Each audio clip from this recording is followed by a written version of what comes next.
baik yang besar maupun yang kecil, dengan jumlah total lebih dari 17. Saya selaku dan sektor langsung memandu kegiatan hari ini. Assalamualaikum warahmatullahi wabarakatuh. Selamat pagi dan salam sejahtera untuk kita semua.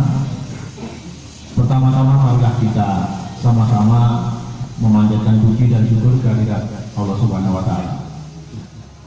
Kita hanya mengkonsentrasikan yang tadinya pencemar ini. Oke, baik.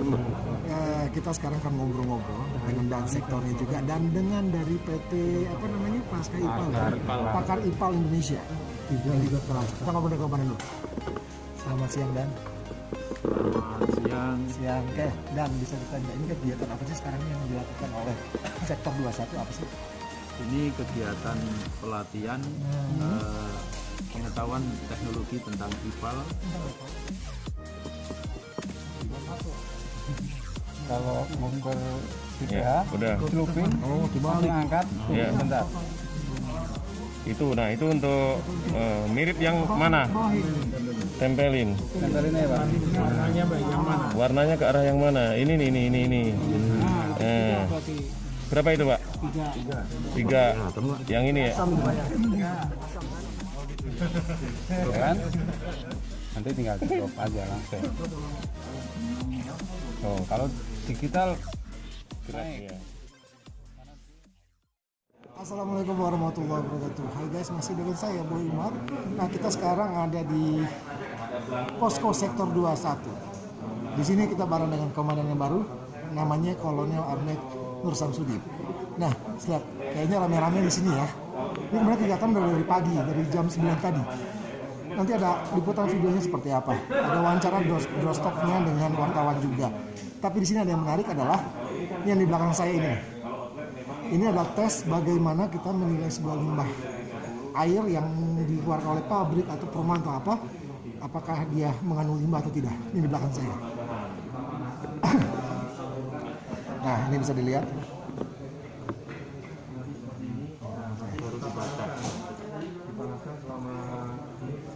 Nah, di belakang saya ini komandan kita nih. Dan sektor 21 Kolonel Ahmed Nur Samsudin. Sambil kita dengerin ya,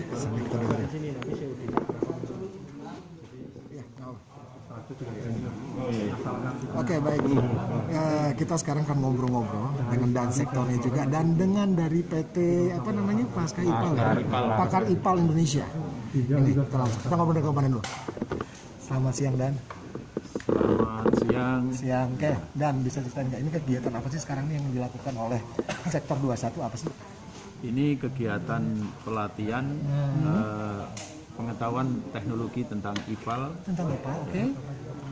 Kemudian apa ini yang kita lihat ini ada alat-alatnya juga. Jadi mereka diberi pengetahuan IPAL itu apa, limbahnya seperti apa gitu ya, Dan? Jadi sudah dijelaskan oleh tim dari Pakar IPAL, langsung dari direkturnya Pak Ahmad Habibi, dikenalkan mulai mekanisme ataupun urut-urutan pengolahan limbah IPAL di pabrik, khususnya di pabrik tekstil karena yang banyak di sini tekstil, dari mulai apa saja yang harus ada di IPAL, kemudian juga bagaimana cara kita melihat kondisi IPAL tersebut dari mulai mekanismenya sampai dengan hasilnya. Hasilnya, gitu ya. Dari mulai kita melihat diajarkan tentang pH meter, kemudian DO meter, termasuk secara visual pun diajarkan. Nah, dan ini baru pertama kali diadakan di Satgas Citarum atau memang sudah atau belum? Kalau sejauh ini saya kurang tahu pasti, tapi yang jelas niat saya baik untuk membekali prajurit saya, karena yang sekarang ada ini tidak semuanya orang lama, banyak yang orang baru, sehingga perlu mereka yang pertama tahu, gitu, dan penyegaran kepada yang sudah pernah menerima. Jadi biar tahu nih, oh gini nih caranya seperti ini gitu, dan yang untuk limbah itu, jadi biar nggak diakalin juga oleh pelaku-pelaku saja kayak dan gitu maksudnya. Selama ini memang pada kenyataannya kalau di pabrik-pabrik itu mereka dengan versi mereka menceritakan Iya, versi panjang mereka. lebar, tapi pada kenyataannya setelah kita belajar ini kita jadi punya gambaran ke depannya nanti kalau kita melihat di pabrik itu setidaknya kita tidak seperti orang yang didongengin gitu. Baik, baik. Berarti memang ini pembekalan supaya Satgas ya supaya anggotanya komandan ini paham banget tentang IPAL itu sendiri, tentang limbahnya itu sendiri apa aja gitu dan ya. Ya, Intinya betul. seperti itu. Ya betul. Ini pelatihannya berapa hari, Dan? Hanya hari ini aja atau gimana? Sementara ini pengenalan Saja ya. bertahap. Ini Bertahap. hari pertama, mungkin nanti kita cari waktu lagi karena habis ini nanti mereka akan kita turunkan ke pabrik-pabrik sehingga apa yang mereka hadapi di pabrik, apakah masih ada kesulitan, apakah sudah cukup dengan pembekalan ini. Kalau seandainya kurang, ya nanti kita adakan pembekalan lagi. Jadi learning by doing ya, Dan ya. Betul. Siap. Baik, terima kasih ya Dan ya. Nah itu guys, kita udah ngobrol dengan dan sektornya. Sekarang kita ngobrol di belakang saya nih ada nih. Namanya Pak Ahmad Habibi nih.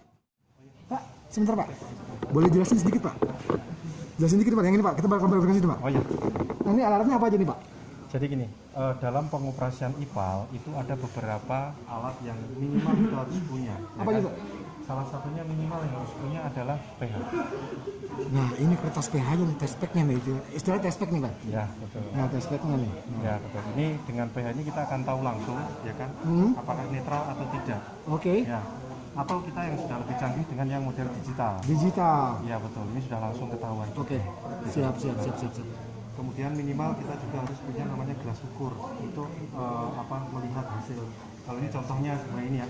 Benar minum ya. Nah, ini contohnya FO-nya bisa jernih atau enggak. Minimal kita punya dua alat ini kita sudah bisa. Sudah bisa untuk pengetesan ya? Oke, Masya Tapi ini Allah. hanya visual aja. Visual saja. Tetap pembuktiannya harus secara analisa laboratorium.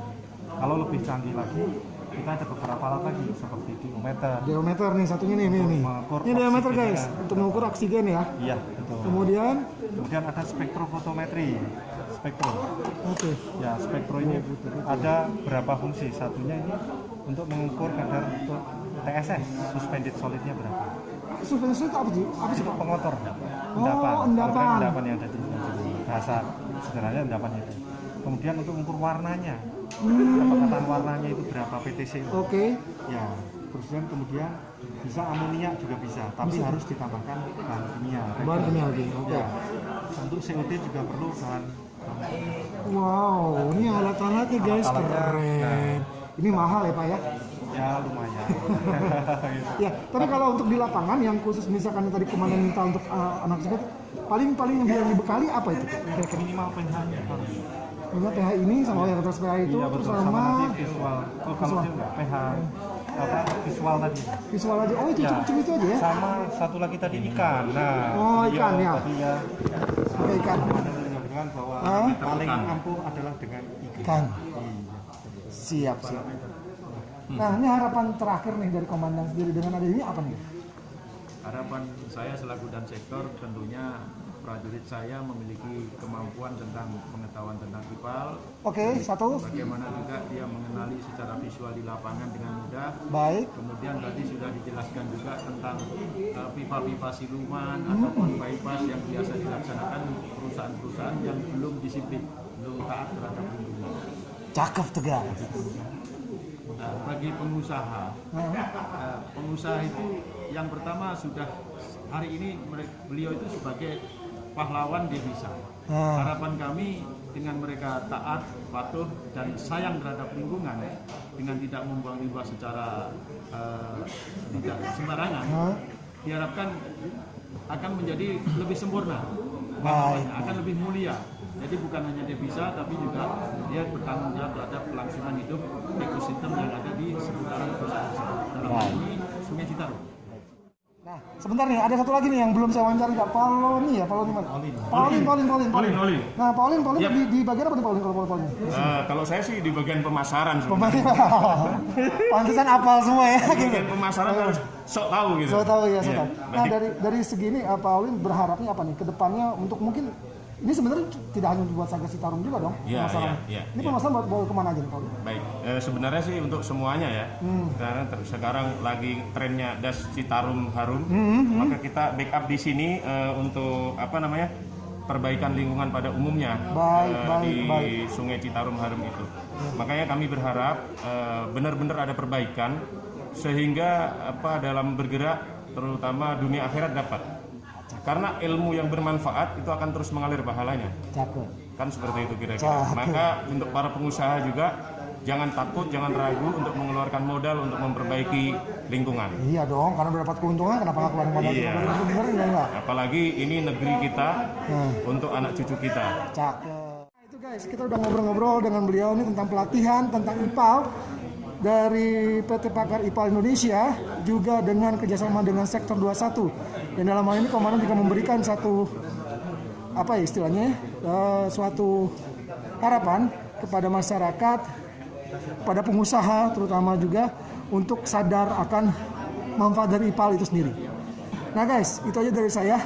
Tetap bersama di Boy Umar punya cerita dan di Indonesia News. Dengan saya Boy Umar, pamit. Assalamualaikum warahmatullahi wabarakatuh.